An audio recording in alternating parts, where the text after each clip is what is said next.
Hello, Legend of the Samurai here with another Japanese lock. This is the Kaken KXR. This is the upgraded version of the KX3 I covered previously. The key is very similar. The difference is that they use 5 pins on top instead of 3. They are all security pins, key pins, and drivers, and the plug is countermilled, although not quite as effectively as, say, an ASA lock would be. And then instead of the bar wafers on the right side, there is another set of 4 false-gated sliders interacting with a second sidebar. So, that is a bit trickier to open, but there's a couple of things you also don't have to worry about. In this one, the sliders sit just up off the bottom of the keyway, so you don't need a little packing piece to get under there. And then when it relocks, because it has 2 sidebars and 2 sidebar grooves, the open keyway will end up right at the drivers, but the drivers are larger than the keyway and won't fall in. Alright, so to start off, I'll just be using a little side pick, and there's one at the back left. It starts off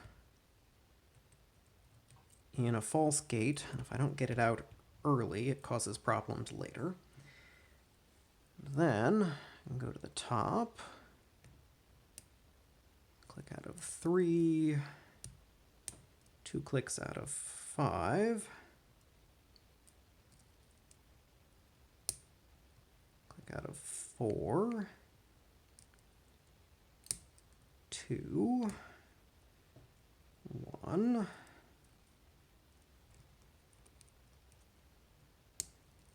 another out of 4,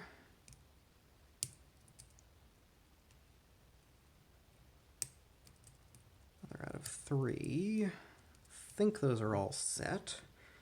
Go back down to the side. Alright, so now we're in more of a false set. That was popping that back left slider into a gate. 3 seems good. 1 binding, pop that out of its false gate. Alright, I've lost feedback over there. Go to the other side. Click in the back right. And a second one as it hit its true gate. I think it overset, so I'll go above it, tap it back down.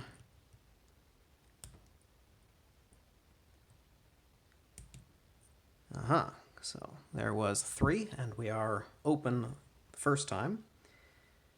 And now it will relock. And I do have to push the drivers, the very tips of them will snag the edge of the keyway, so I do need to lift those out and apply tension, but then they will stay there. And now I will go and find binding sliders.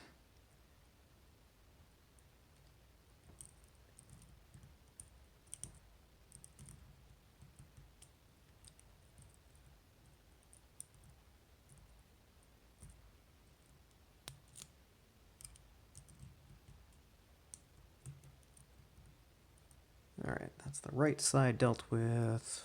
4 is good, 3 is good, 2 is good, 1 is in a false gate. There we go. And that's full circle, open.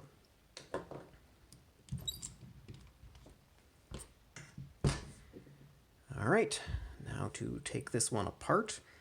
So here's the key marked up. It shows where the left and right side sliders have to line up, and the bitting is still complementary because they are using the same track on each side of the key. So knowing the bitting on one side will tell you the bitting on the opposite side. And then they even cut some extra spots on the top to make it harder to decode a key. But we have those 5 positions up there. Then they have a nice sliding cover on the top.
All right.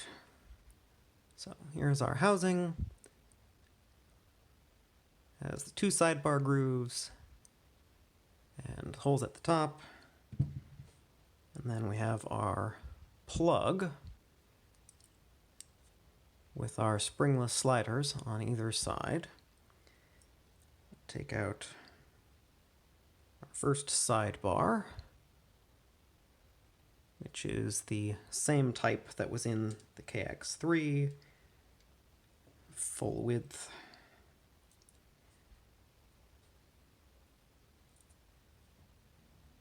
Except in this one, there's one on each side. There's that second one.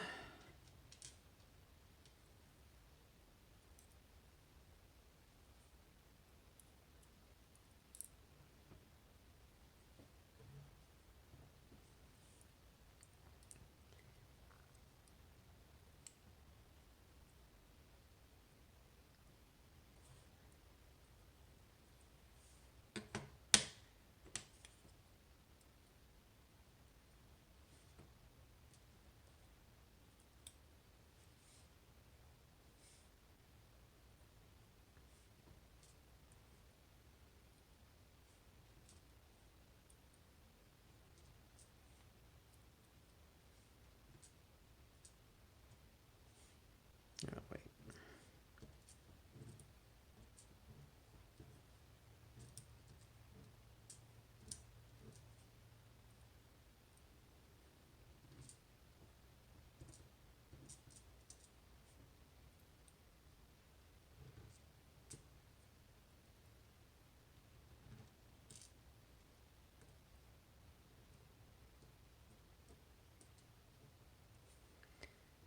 All right, so here's our plug.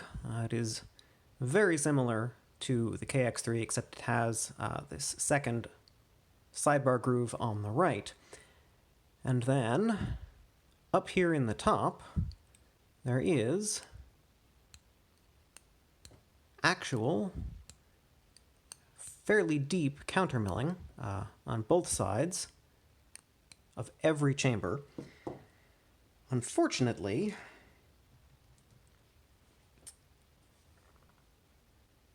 these drivers, while they do technically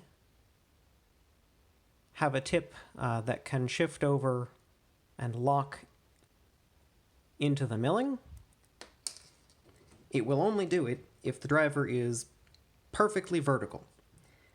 And applying tension to the lock cants it sideways a little bit, and then they just pop out like spools. So, unfortunately, this is not as much of an exercise in tension control and float picking and getting each one out of the countermilling in sequence. They just act like a second click you have to get out of each one. So, when picking these, except for the zero lifts, which have these very deeply spooled sharp topped key pins here that will overset quite easily if you overlift them. These only need one click, everything else needs 2 clicks. And most of these key pins actually have that spooling. It's only the maximum lift, this one here, that is standard.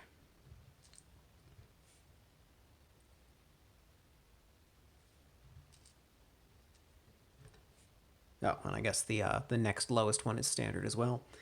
And then all of the drivers are identical, and these are not quite properly designed gin-style drivers in that the tip here is the same diameter as the body. If it were smaller, the way ASA does it, then you would not be able to set any of these until they were trapped in the countermilling, but given the other geometry constraints here, I'm not sure even that would save this because they simply do not lock up well enough to function like that. And then as for our sliders. These are the exact same sliders that are in the KX3. There are just twice as many. They do have false gates. They don't lock up nearly as nicely as some other false gated locks, but at least the bitting on this one allows for, I believe, all but one of these have a false gate above the true gate, and so you actually have to pick through it.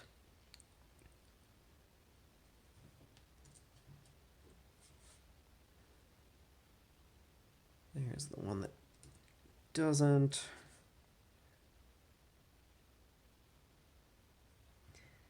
But they do have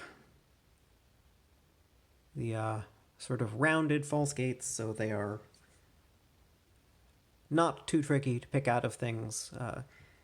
On this one, I do actually have to let off tension slightly to pick out of some of them, but not all of them. Another thing that I noticed about this cylinder, while they certainly don't want you to pick it, they really don't want you to drill it. Because, so starting in the plug, so 1, 2, 3, 4 pins are inserted radially. 5 and 6 go either side of the keyway. 7 is right in front of that main stack.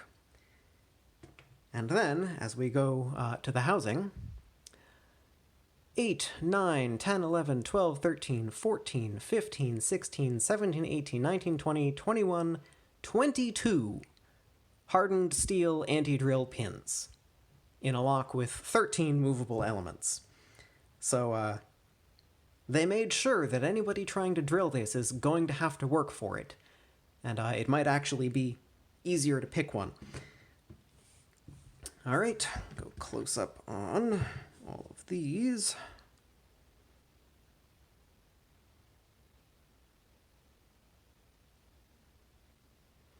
So that is the Kaken KXR, picked and gutted. Between this and the KX3, this one is more interesting, more fun to pick, and it's less likely to explosively brick itself halfway through the picking process.